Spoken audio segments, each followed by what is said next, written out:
My name is Tom Arthur.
Founded as the first president of the International Society for the Advancement of Socioeconomics and is the editor of the Responsive Community, Rights and Responsibilities, which is a Communitarian quarterly. He's the author of 21 books. I won't list them all, but the most recent of which are The Monochrome Society, which is available from the Princeton University Press, 2001, and Next, The Road to the Good Society, which is a basic book also from 2001. He's also frequently seen in the media. He writes regularly articles in the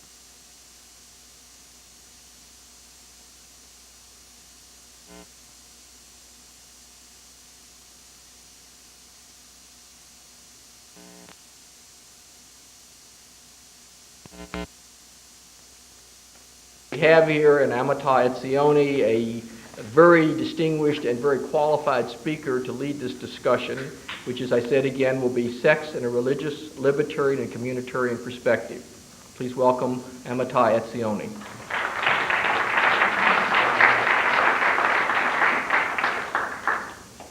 Thank you very much. I'm delighted to be able to participate in this conference. I attend my share of those, as I'm sure you all do, but this is easily one of the most interesting and best organized ones. I attended a long time, so congratulations to you and to the organizers. I need to profoundly apologize to you, Gennaro. Your introduction was extremely generous and extensive, and I nevertheless have to add one detail, so please bear with me. It will explain where I'm going to go from here.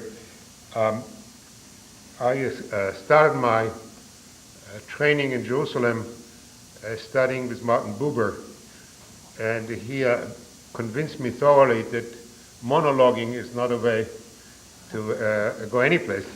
And so what I'll try to do is say sufficiently provocative things so we can have a discussion. That's why I appreciate it when some of you came closer. So I'm looking forward to the part in which I will not have to listen to myself again.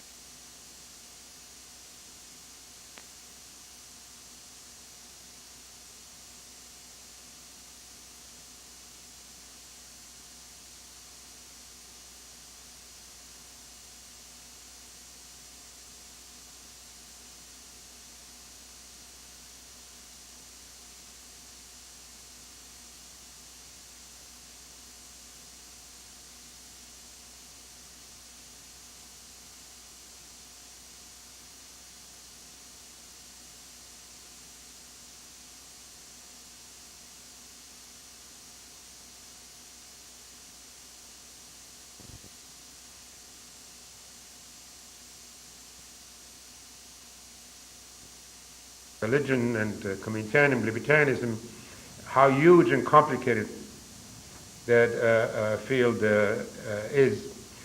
So then I'll talk haltingly and reluctantly and having repeatedly to plead for your indulgence. It's the reason that this is work in progress rather than the kind of definitive paper which this conference deserves. Now, what I want to rely on and use as kind of my frame for analysis are two concepts. One is our views of human nature, and the other is our views of the social order, and of course these two are closely connected. The way I proceed is I kind of use polar extremes like coordinates, and so we can place much more subtle and complicated positions among those polar, simplified, ideal type extremes. So we have on the one hand what I would call an optimistic view of human nature. It assumes that people are good by nature, that if there are social problems, they are created through the social structure, through exploitation, through external forces, but people themselves are basically benign creatures, and that we ought to respect their preferences, their choices, their votes, precisely because they know they are rational, autonomous, sensible human beings who want to live as a consequence of their acts, and all we have to do is not to interfere, not to intervene, not pervert, not to distort, and we're going to have a good society. The proper social order arises, according to this hyper-optimistic libertarian viewpoint, out of free consensual contracts among these free standing agents. The viewpoint, the rosy viewpoint, is not opposed to social order, but it wants it to be voluntary. It gets its legitimacy because these people whose choices we ought to honor agree to join that social order. You start to begin to see where I'm going to take this when we come in to talk about sex, but at the moment I want to lay out a little more our basic outline. At the extreme opposite is a very dour view of human nature, and it basically assumes that people by nature are impulsive, irrational, animal-like. And while you should try to educate them, you try to civilize them, you may as well know a priori you're not going to get very far that way. And that the way you're going to prevent them from killing each other, from all kind of awful stuff, the way you're going to create a modicum of social order, is basically, and there's a phrase which says it all, is by keeping the lid on. There's this view of a garbage can full of bubbling human nature. You put the lid on, you sit on it. And that's the way you maintain social order. Again, so that doesn't become too fanciful. I've been recently a visitor of the reformers in Iran, and Iran still to a very large extent is run on that principle. The assumption is that above all women are dangerous. They are all seductive, and so you have to wrap them in these cocoons, and you have to be sure to keep their voices low, because if they raise their voices, those weak men, those fragile men will be tempted. And they have to be, if somebody comes to your home, you have to keep them in the back, out of sight, because they are so dangerous. And of course, it's a double-edged story. It's not only women needs to be controlled very tightly, but if you don't control them tightly, they're going to undo men. And then you have the moral squads in the streets who have to see to it that people behave the way they ought to behave, and if they do not behave the way they... In Saudi Arabia, if you don't come and pray 5 times a day, there are people in the streets with sticks who remind you to do what you're supposed to do. By the way, in that sense, there's a lot of parallelism between theocracy, or this kind of fundamentalist. The fundamentalist actually is not a good term here, because they're good fundamentalists, but this extreme theocracy with totalitarian regimes, which also, the reason Stalin had to kill 20 million people is because that's the only way he could possibly get them anywhere near to behave what he thought they ought to behave.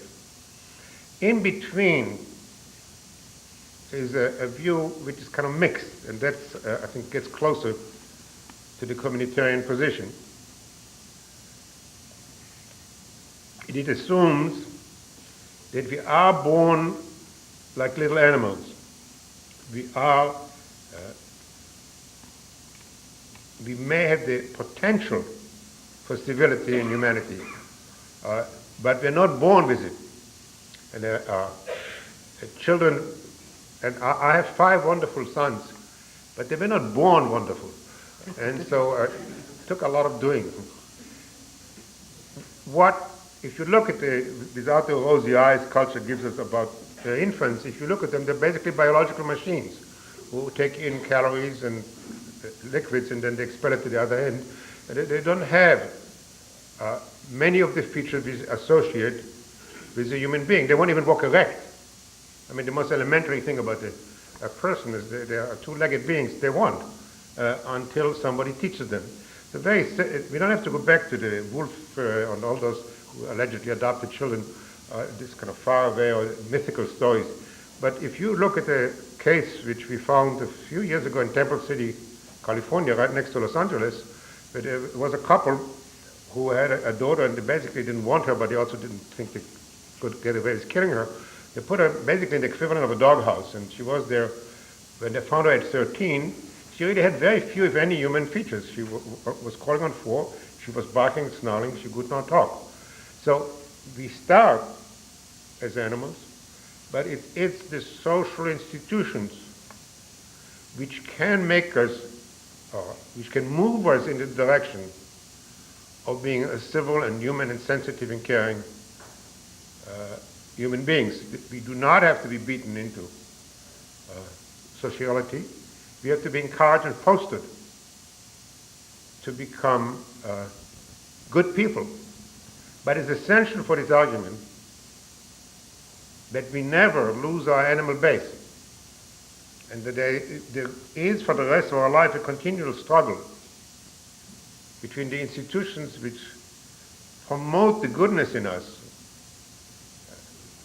try to make us ethical on a voluntary basis, and our animal base which keeps making us to challenge those institutions. And the next step, of course, is to ask, under what conditions is this effort to make us better, more effective, the whole communities and churches and religion and parenting play in this process, and the extent to which they can succeed. That's where the idea about judgmentalism and all these issues, they all come around this issue of the limits and the opportunities for keeping people to be better than they would be otherwise. Better than they would be otherwise. Now, I want to emphasize here one detail because it's sometimes overlooked. There is an implicit assumption in some people's mind that if you have a good, strong family and a good, strong community with a church or mosque or synagogue and a nurturing village, you will produce good people. And there's an implicit assumption that at some point, at 18, 21, you're done.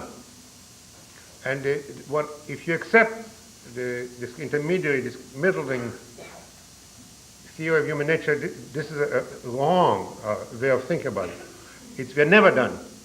We always need each other to encourage us to be better than we would be otherwise. There's another implication, and that comes around the term moral education or persuasion. This is really the litmus test between the different theories of human nature. The libertarian, in a position which is also embraced by many people in political theory or liberals, is that You cannot be, you shouldn't try to change people's preferences. As Kenneth Bolin put it, they assume that people are born at age 21 with their preference in place.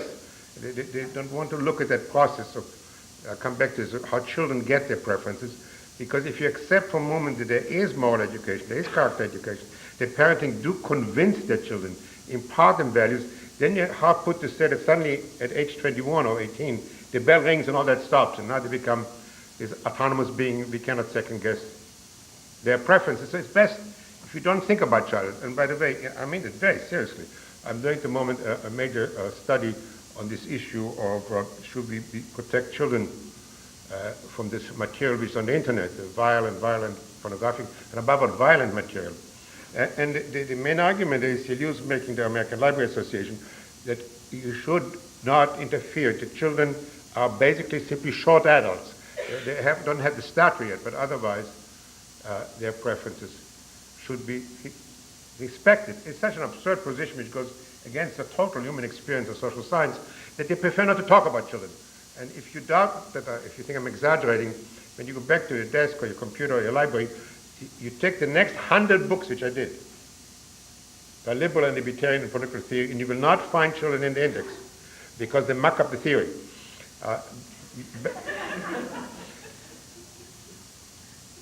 Now, I'm polite. And now let me turn to where we take this to our reflection on sex, marriage, and religion. What I did is I soon discovered that not only there's quite a number of religions and quite a variety in each, and then there are different interpretations of everybody you open, and it turned into a monumental task. So what I want to do is just read a few quotes from some of the Catholic writings and some of the Jewish writings, just to illustrate how some of the major religions approach the subject of sex and human nature and order the way we had talked about it, to move on then to contrast this, or compare it, I should say, with the communitarian position. I should mention at this point that there's a hidden reason why I chose these two. My co-author, Mackenzie Barris, is Catholic and I'm Jewish, so we found it a little easier to say a few words about these two religions than about the others. For the last time, it's a complicated subject, and I already heard here in the last days some very learned and wise words on that. In popular thinking, and I think I could document that, there is really the notion that according to the major Catholic teaching,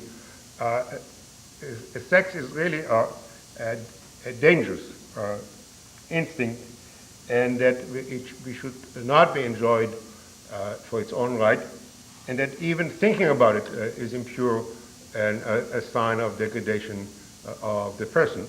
That's not what we found when we start reading various theologians and Catholic major figures. So just to quote, for instance, a book by Joseph Boyle and William May called Catholic Sexual Ethics, they quote, "With remarkable uniformity and insistence, the Church over many centuries had taught that sex is fundamentally good and a wonderful gift of God, and that intelligently ordered sexual activity can be humanly perfecting and even sanctifying." The ordered is, of course, the key phrase here, but surely this is not a characterization of sex as kind of basically evil. You go on here and quotes such as, sex is a source of joy and pleasure. It's keen, there's another quote that about a married couple keep themselves within the limits of just moderation. Again, it's a containment idea, not a dismissive idea. And the sexual pleasure is morally disordered when it's thought for itself, isolated from the procreative function. Now that gets us a little closer to the notion that sex should be not a source of pleasure, but should be only for the purpose of creating children. Go on with another quote: either man governs his passion and finds peace, or let himself be dominated by them and become unhappy. Another one: freedom is not found in surrendering to the inner and other pressures, it's found by those who achieve self-possession. And I can go on, but the joint, what comes up and again in different degrees, is basically, the way at least I read it, is to look at sex as very similar to nuclear energy. That's my favorite analog. If it's well contained and in robust containers and limited, it can be a source of bountiful goodness. If it's let loose, it can be very, very destructive. But it's basically an accepting view as a good urge. Even the argument, as it was we heard yesterday, that the higher level of achievement for a Catholic is to be celebrated, it still does not presume that if you do not achieve the highest level, that therefore there's profoundly something wrong about you because you have not made it to the highest level. One last quote.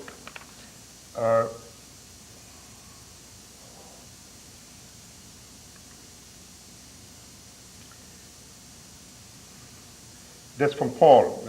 If his passions are strong, that's a reference to man, and so it has to be. Let him marry as he wishes, it is no sin. So this again idea, if you wrap it into marriage, then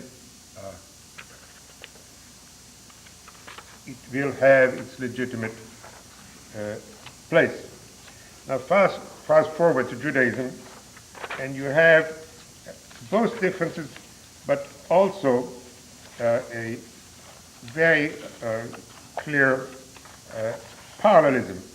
The Jewish tradition talks about sex as a gift from God. Let man not consider sexual union as something ugly or repulsive, for thereby we blaspheme God. And goes on to say that sex increases the soul, and that for just the hands of human beings can create and write the Torah and can create a high sanctity. Same holds that they are high and praiseworthy is still a murder, but they can't use the same hands for good purpose. I don't want to go on and on quoting I'm anxious to rush along and get to our discussion of the communitarian position and to our communal discussion. So let me turn directly to the one more stop and then to the communitarian position. So if one can do this absolutely truncated exercise and say that, well, religion they tend to look at sex as fully appropriate if it's contained, and then they differ immensely as to how tight they make these containers. The liberal libertarian viewpoint is exactly the opposite, that the source of our personal and social problems are a reflection of those containers, and that we will solve our personal problems and our social problems not by containing sex well or channeling it well, but by contrary, by allowing it to break and cut off its mooring. So probably the most purest representative of this viewpoint is René Guyon, who says the prohibition on any sexual expression lies at the root of our neurosis. The reason we engage in warfare, aggression, is a reflection of sexual frustration, that there should be no form of sex, incest, all those forms of sex are all sources for our social and our moral and our personal problems, that there is no reason to talk about love. Sex is just like any other urge, like food or the need for liquid, and all we have to do is just get out of its way. And last on that road, Freud is much more subtle in effect, on which Guyon drew but pushed him to extreme. Now, Freud, like some of the religious texts, there are different Freuds and different interpretation of Freud, but again, if you allow me a shortcut here, if you look at the civilization and its discontent, Freud again has this kind of ambivalent position. On the one hand, he does recognize that by channeling sex, we create a neurosis. And therefore, he says at various points, if you really want to be without neurosis, without perversion, you have to go back to the primitive state in which there will be no limitation on your sexual expression. And by the same about aggression. But on the other hand, and he's very utilitarian here, you will not be happy in that state. And therefore, you can make a trade-off. You accept some constraints, not because they have no psychological defects or social problems, but because in the end, the economy works better. The social order works better if you accept these limitations. And one of the most interesting concepts in this context, and which was a big fuss about it in the 1960s, about Herbert Marcuse, those of you who go that far back may remember, is the idea of sublimation. Sublimation, the idea of sublimation is like this, that you have a social urge, and you converted the energy, the libido, to a socially productive expression. And therefore, kind of, at first cut, you can have your cake and eat it. You are satisfied, and you don't engage in this dangerous stuff of letting sex on loose. But the question about sublimation is if you can sublimate without an antagonistic residue. Can sublimation be fully successful? And the Herbert Marcuse line has and is been, and kind of one major interpretation of Freud, that there is no perfect sublimation. That yes, you can do it up to a point, but that raw animal urge will keep gnawing you, and so in the end, civilization, which we may accept as kind of a poor person's bargain, is still a source of our neurosis. In that sense, he is in the Guyon camp. Now, where do the communitarians go from here? Now, I must first of all tell you that you hear from one communitarian. You were very generously referred to, sometimes I'm quoted as speaking for others. Forget that. There is no group if they're liberals or socialists or whatever, who don't have an enormous variety of viewpoints, as surely so do we. But I need to explain one major difference. The communitarian is a label like all others, which is not registered in any place. You can't sue somebody for using it. Remember what happened to socialism. The Nazis, they're called National Socialists, and there's nothing the Social Democrats could do about that when they call themselves socialists. There's something called East Asian communitarians, or Singapore or Malaysian communitarians. And I wish, they would run around with a sign saying, we are not this other group. Basically, their position is that individuals should be sacrificed for the common good. That the need of the community should take precedent at all times. And that the individual finds a fulfillment by being a good servant of the common good.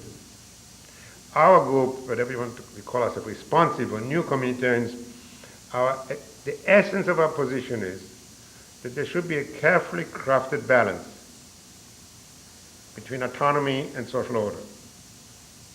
That neither should take precedent. That the story starts with a conflict between our individual rights and our social obligations. And then is the question how we work out when to lean in what direction, rather than assuming a priori that autonomy or liberty trump or other considerations, or that the social order vacates all need for individual rights. It's terribly irrelevant, of course, to the debate we have these days about our safety and individual rights. Unfortunately, it's a very shrill debate again between people who say that any time you criticize the government for doing anything, you're aiding and abetting the enemy, as Ashcroft put it, which is extremely unfortunate. On the other hand, the positions taken by some of the libertarians that any time you do anything to enhance our safety, that you are shredding the Constitution, to quote Senator Lehigh. So the reasonable, the good society recognizes that we have, and that's probably one of the best insights of sociology, that we have, we are conflicted. We live in a world in which we have not completely compatible demands on us, and we need to start by recognizing that, and then we come to the next question: what criteria are we going to use to sort out how far we tilt in what direction? And that's very much lies behind some of the specific things I'm going to say. Now let's go back to the children. At least my communitarian position is that parents not only have a right, but they have a sacred duty to shape their children. Just to push this point for a moment, a quick anecdote. If some of you will not believe it, I won't follow you for a second. I'll just suggest on your way home. Test me. The American Library Association, which is a very libertarian organization, prohibits disclosing what book you took from the library to the police, to the press, to your former spouse. And as of, 20 years ago, you cannot disclose to the parents what books the children took out, to protect the privacy of the children, not only from the world, but from their parents. So here is the situation. You have a 6-year-old child, let's say, and you take him to the library, and then you sign a library card, which if the book is lost, you're going to make the library whole. You're going to pay for the book, and then a few months later you get a note saying Jimmy lost the book, and you say, call up the library and say, what book? What are you talking about? I don't know what book is missing. The library says, I can answer that question if you bring a note from your child. I'm not making this up. And behind this is the notion that the child is a fully right-bearing person, and the parents are not to penetrate that space. Of course, it changes with the age of the child. The original, the whole social fabric assumes that originally we will transmit the child, we build a character, we'll transmit some values, then the child may rebel, and so on and so on. It's directly related to where I talked about earlier about the human nature question. If we assume that we cannot simply let people follow their sexual urges, the way the animal base may push them, then the parents not only have a right, they have a duty to initially introduce the child into what? Into capacity to control impulse. And so when we, and a group of us came out with a position paper, how to translate all this to education in public schools, our first recommendation was to cancel all classes on sexual education and replace them in classes on intimacy, in which they will get sexual information, but not to treat this as a biology, not to treat it as plumbing or what the birds and bees do, but teach it something human beings do, and therefore we have to talk about the moral context in which it's done, your responsibility to your partner, and your responsibility to the community. Come back to that. But for this to work, people have to have some measure of impulse control and some measure of empathy. So our whole theory of education assumes that there are two pillars. All the other issues, the usual list of virtues, veracity and loyalty and such, which are promoted so much in schools today, they really all implicitly presume these two attributes. That when you have an impulse, and we cannot eradicate them. If you go back to our assumption about the unavoidability of the animal base, that you then have an impulse to grab the girls next to you or your neighbors or whatever, that another voice will come into your head. And first of all, you pause long enough for moral considerations to come into place. And then the second thing will come in, the empathy. You will feel like it. What would, if you would be the other end of this, if you be grabbed at, And so if you have these two character qualities, we argue all the rest then becomes kind of a second layer. And that would be our recommendation for the focus of education in home and in the school. And this moves us to a second issue. Recently there have been a lot of reports in the New York Times and the Weekly Standard, a cover story in Time magazine, that there's a spreading phenomena late in high school and in colleges called hooking up. For those of you who are not fully privileged about what exactly it means, the detail that's important here is the notion that you should and can have sexual relation, casual sex, without a relationship. And that has been around, as long as there's history and memory and data. But what is special about this development, that you don't have, it replaces relationship. It's not something you do between a relationship, or if you are on a road and you find yourself, alone and lonely and you go to the bar or whatever, occasionally or between relationships. It substitutes relationships. The common theme, for instance, in the story from Yale, I will not vouch for them, I'll just repeat them, is that you're too busy. You want to graduate in 4 years, all the damn professors ask you to do endless papers, and your parents want you to volunteer and all this, and you just don't have time. I see some of the students recognize what I'm talking about. And that, but you have these little urges, so you take care of them on the run, like fast food, basically.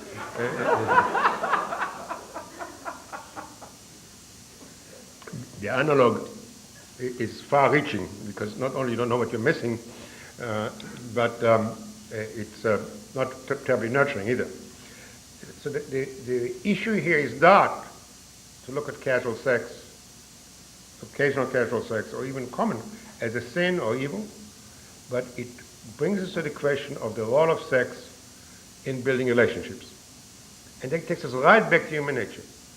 The most essential issue here is that we are not self-sufficient, autonomous human beings. That we are members in each other. That we are hooked to the other person, but in much more profound ways than satisfy some of our biological needs. And that there is enough social science literature to fill this room, that if you're isolated, if you're cut off profound, nurtured relationships, this is not a preaching, this is social science, that you're profoundly defective. I'll just mention one study and move on. That when a study was done in the high-rise buildings in Manhattan, there's a lot of talk that we lost social fabric in the cities, that we had them in the villages, in the cities we lost, the society has become atomized. It's just wrong. If you go any city, there's a lot of social fabric. They are, usually these days are along ethnic communities. There are Dominicans next to Cuban Americans, next to Spanish Harlem, next to Columbia University. So you just go down, or Little Havana, Koreatown, Chinatown. These are all names of communities in our cities. But in between, we have pockets of isolated individuals, often the high-rise buildings in which people who live in the same building for 30 years don't know anybody. And when they get old, they often become less mobile. They don't go to work, but they have other relationships. And they become then really isolated. And when people studied their mental health condition, they found a very, very high prevalence of a large variety of psychosomatic and other mental illnesses in that population. In prisons, when you isolate people for more than 3 weeks, they become disoriented. We need profoundly to be bonded to other human beings. The importance of sex in relationships is because it's one of the most effective ways of nurturing that bonding. So let me move on, but the communitarian point here is not that occasional casual sex is what is detrimental.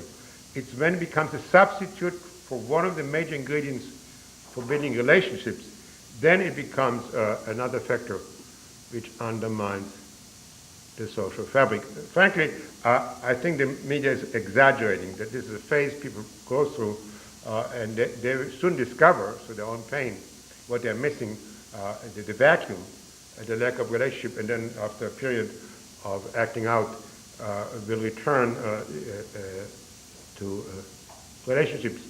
But if you watch Sex in the City, you see that that is carried on beyond college.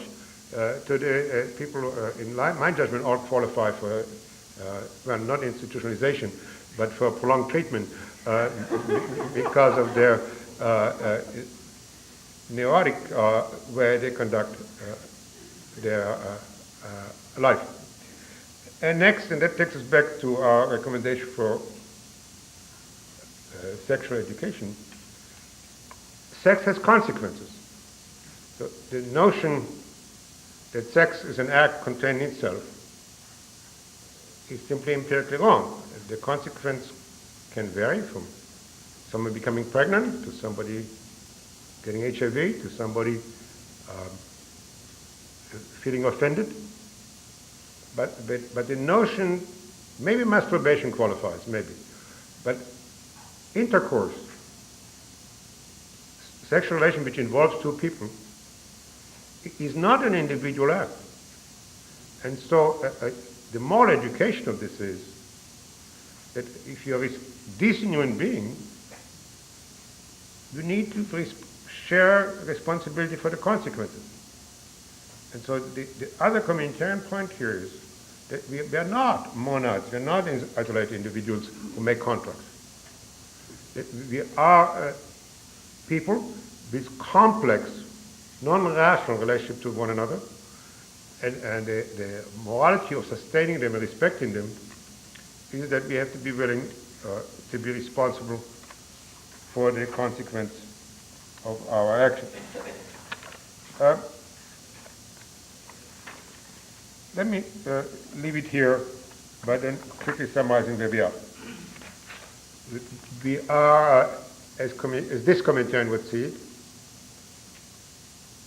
forever condemned or blessed to be conflicted beings between our animal urges, including our sexual urges and aggression, which cannot be extinguished.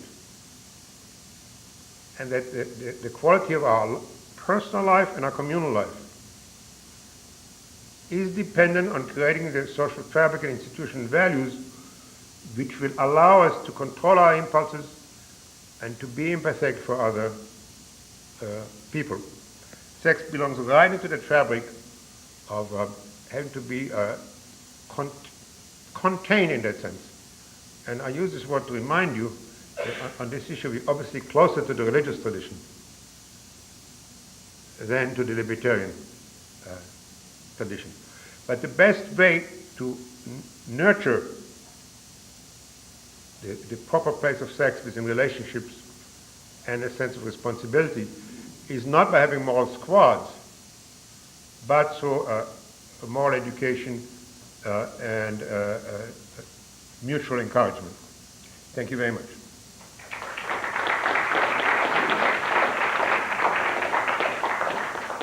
Would you recognize the people? All right. We have some time for questions or comments. Do we have any?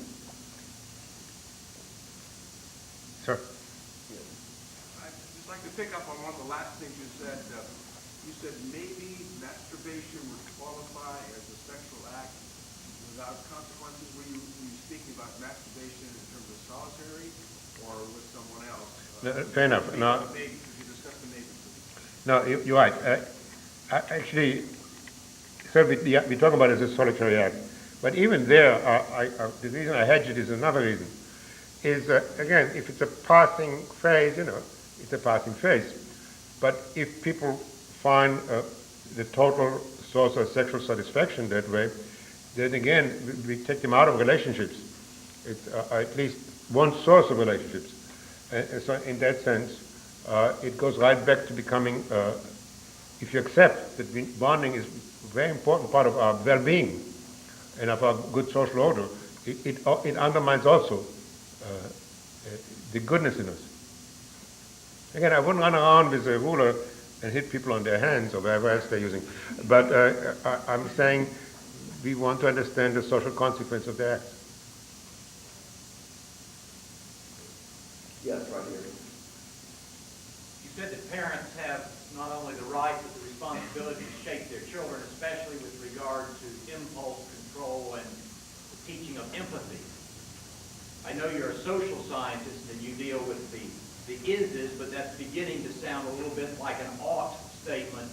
So do you have a suggestion as to how in our current American society we might start moving in that direction or moving back in that direction, if you want to look at it that way?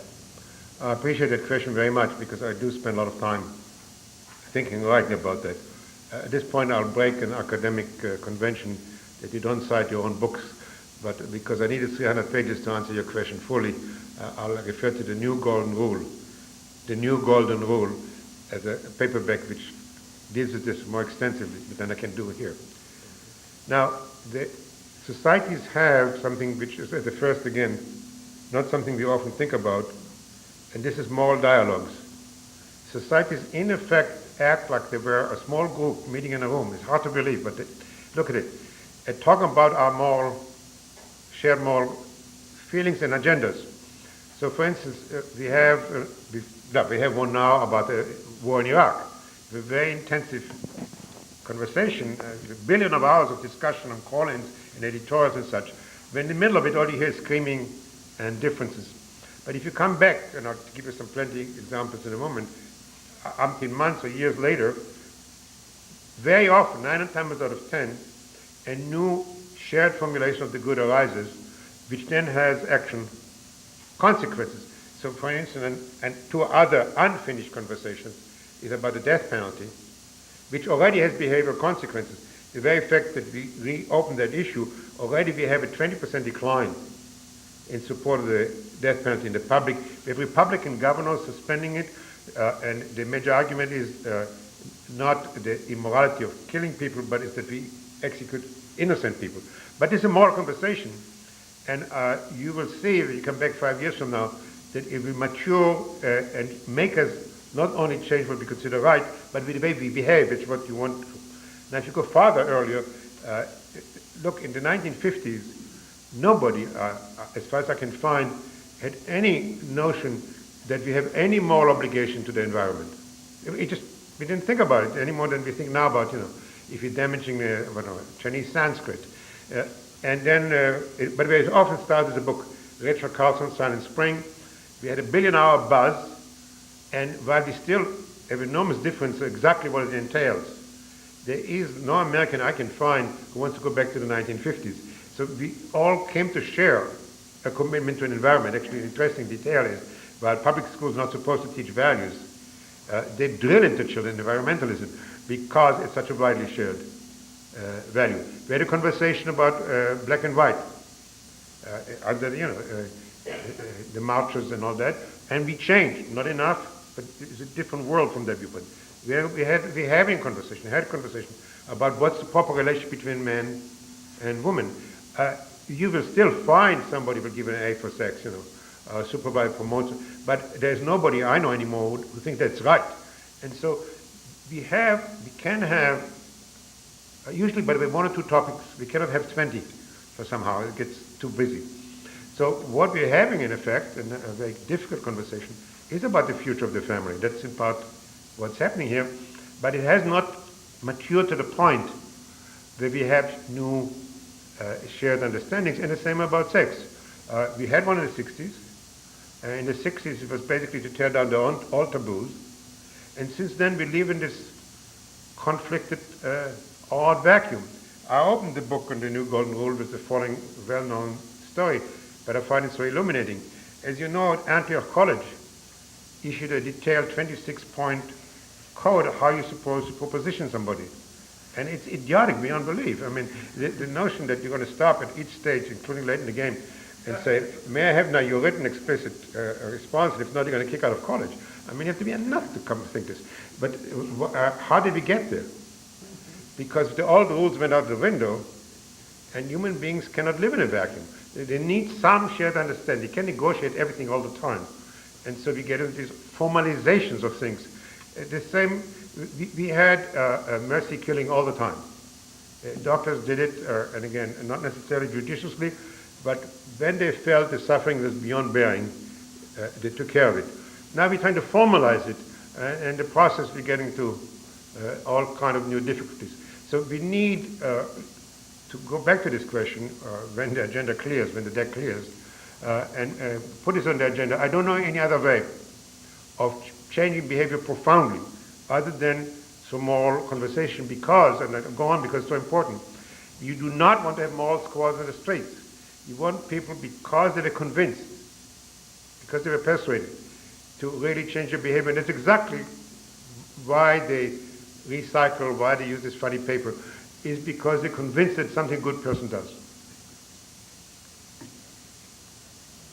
Yes.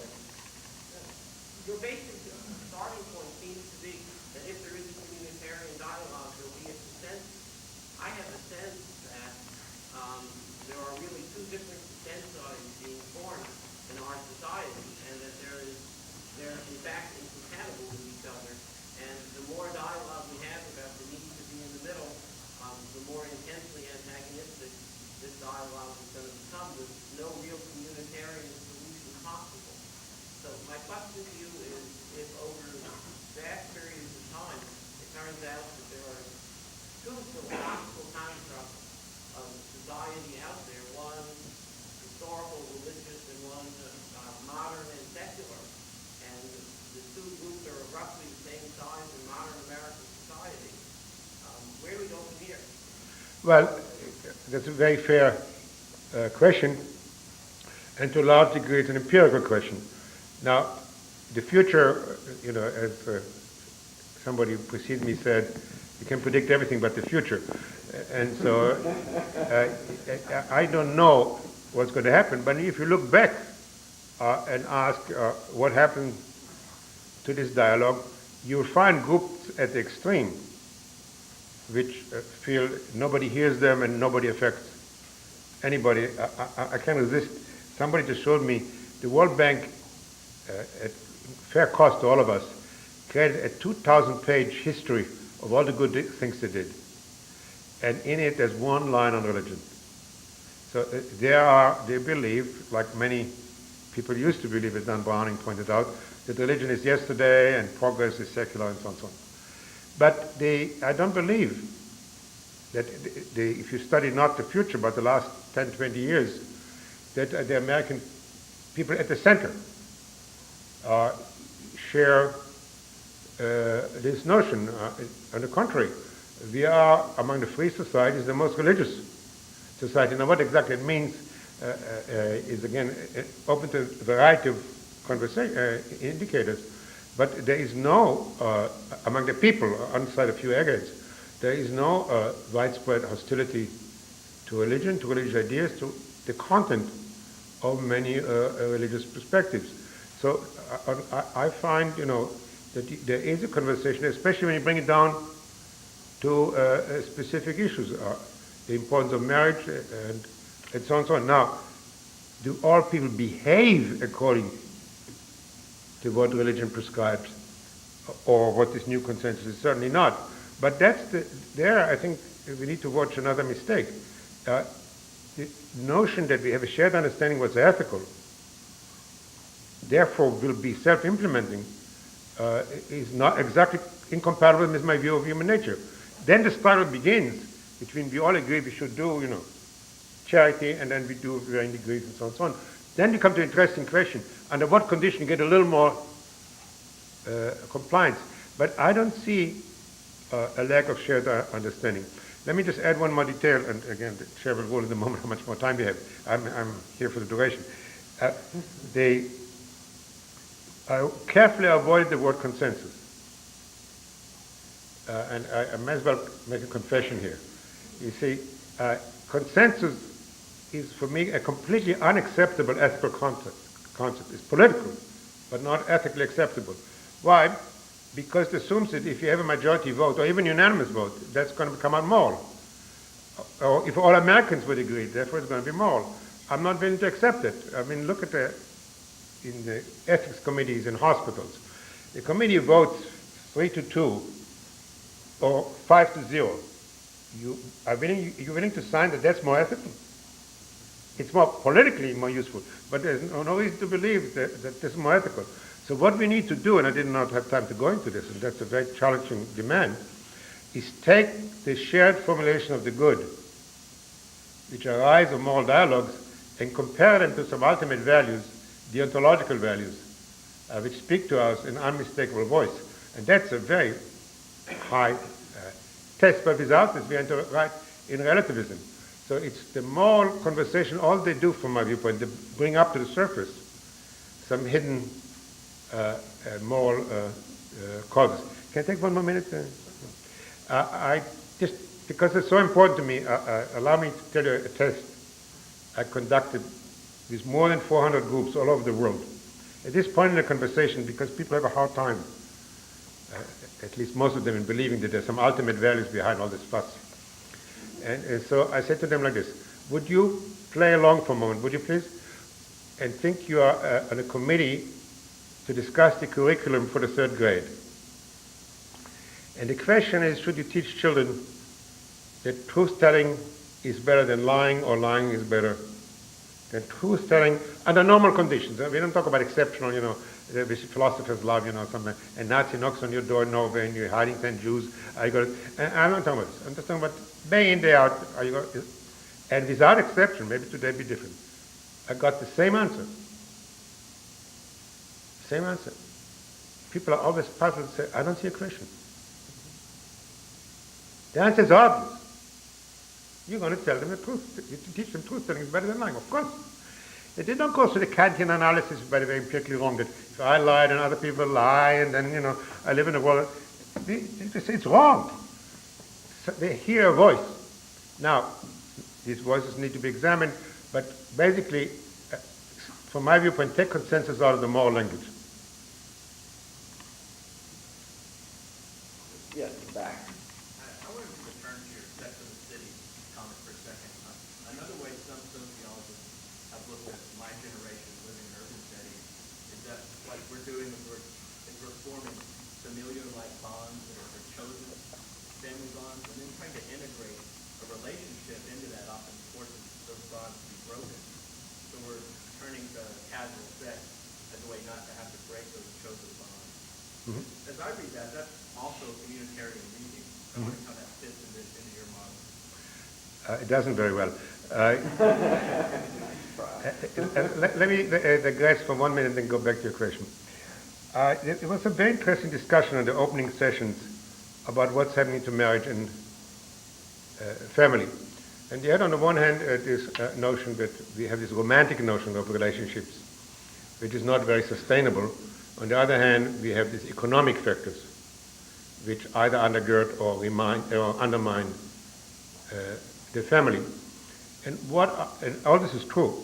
What I thought was missing in discussion, and in many of the things I read, is family as a friendship, as a lasting and stable friendship. Because in my judgment, and again, not mine, in many of the findings by John Gottman and others show, that what happens after this first excited romantic period, those relationships which get stabilized and lasting is where people become good friends and they support each other in that particular sense. Now you go back to the Sex in the City, there's an implicit hypothesis which you'll find in the literature and such, that you don't need to be married to have a stable friendship. You can have just a network of friends, and they all the time call each other, in the middle of the night and say, every tummy ache, what should I do, or this boyfriend jilted me. And so the notion is to create a new network, a new foundation for lasting relationships. The only empirical point is that friendships without marriage are not nearly as profound, as lasting, as effective as they are in marriage. And as for me, a very compelling example of that is, take Alzheimer. Alzheimer, look at how often, 90% of the time, the partner will stay for 10 years of abuse to take care of the other person. Find me a friend who would do that.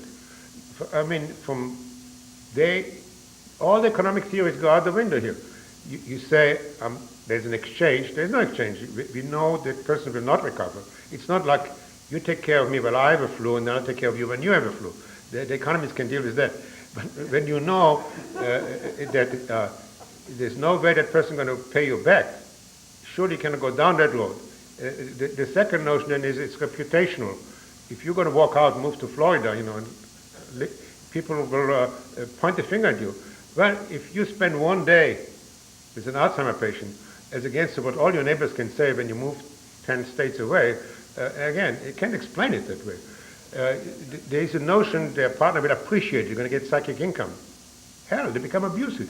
They don't even recognize you. So how you explain that in marriage the commitment is so strong that most times a person will stand there day and night, 7 days a week, for 10 years, living up to the commitment built into the relationship. That's what I'm talking about. Nobody in the Sex and the City can have that. Yeah, I might point you towards some of the sociological data around the communities of care that developed among gay men with AIDS in the 80s. Towards an answer to that. Fair enough. I should to do that. Let me leave it at that.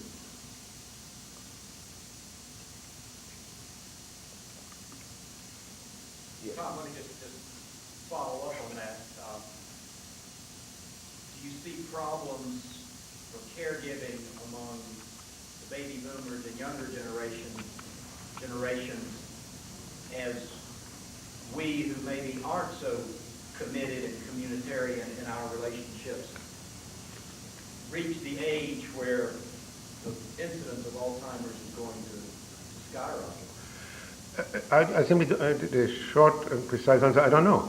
I know in the people I know, they are what they call the sandwich generation. And they are all in tears because they have their children in their 20s coming back home after divorce and lost their job with their babies. And they have their parents in nursing homes and needing treatment. And they're running from one place to the other and going berserk.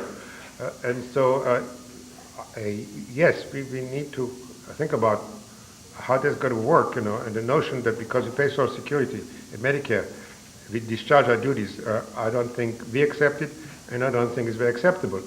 But I think there is probably a diminution. It's surely among the people who never got married from that viewpoint. And the question is, how is it going to work out from a human viewpoint? I would not be surprised if there are a lot of suffering. There are a lot of people sitting in nursing homes who have visits once a year. And that is not a way to have a very humane society. And by the way, you're absolutely right. For me, the line between is and ought is for the birds. Yes. I want to get back to the previous question, I guess, about the culture wars. I'm not a sociologist, so I haven't read much of your stuff, so maybe if I read some of your stuff, I'd have an answer to that. But when you talk about people have this communitarian sense of responsibility and wider social ramifications, we're always talking about people who have a commitment to something, that there's some sense ingrained into them, the sense of responsibility and obligation for others. So religious communities will have that, and they're raised in that. They have a sense not only for people in their own community, but a sense for those outside, and they're doing it before God, a sense of duty and so on. But you can't impose that vision. You can't impose it in a totalitarian way. Is it the problem that we have in our society, influenced by the Enlightenment and all this? You have communities like that, and you have other people, not so much communities, but they're just committed to the Enlightenment ideal, which is individualism and rights and all this sort of thing. Maybe they come together over commitment to certain ideas, but they don't really have that sense of the communitarian. How can we really shape that in those kind of things? Well, let me first say it a little more lightly and then more seriously. Thanks be given that most of the people who have this notion are professors, and there are not that many out there. Now, to give you a more serious answer, look at the tradition of ethnic communities in the United States, people taking care of their own kind. Take, let's say, people coming from Cambodia, from Vietnam, Jews coming from Russia, Cuban coming from Cuba. and they are being taken care of by their communities as an communal obligations. They give them their first job, they show them, they teach them English, they show you how to shop and such, and very interesting, by the way, they very soon they're asked to take care of the next ship. Now, that's been going on for all through American history. It has a religious element to it. For instance, in the Cuban community in Miami, Catholic charities play a major role in it. But much of this is not religious. There's a sense of obligation to your community. Put it differently, there are people who argue that the total moral stock we have is really religiously driven, even if we don't realize and remember that. For instance, when many of the progressive people talk about stewardship over the environment, they have no idea where the word stewardship came from. Nevertheless, I don't think it's simply empirically correct that people who are not religious don't have a strong moral commitment to one another. And so the question arises, is that really running out of steam because it's so long since it was nurtured from religion, or are there kind of parallel tracks where you can acquire, nurture, and sustain moral commitments, even if you are, they're not come to you from a religious source? I strongly suspect that there is this two track, and so it's a part empirical question. But yes, I think if you go further, I would say they nurture each other. It's not only that Kant was affected by Christianity, but Kant again, I think affects religious thinking. Look at Rawls. Rawls has become a whole kind of new worship, new cult. The place where I find it most interesting, and that's something I would love to study more, but I won't get around to this. Maybe somebody else will. If you go around this room, you'll find, I bet, quite a few young people who are liberal in the political sense, not in the political theory sense, who come from upper middle class families, and they care about why people are uninsured, why people are starving, why people are illiterate. They cry for the vulnerable groups of the world. They ain't there. They are not part of those classes. I mean, they would fail every Marxist test. They represent the other class. And so you ask yourself, where did he get this from? And I interview them, and they don't give me a clear answer. Did they get it from the church? Some of them. But there is something else happening there, which I don't think we understand well enough, which, like the children of Rockefeller, why don't they just, have fun and games and go to the casinos, and they're somehow the children of the rich. Not all of them, some of them work on Wall Street.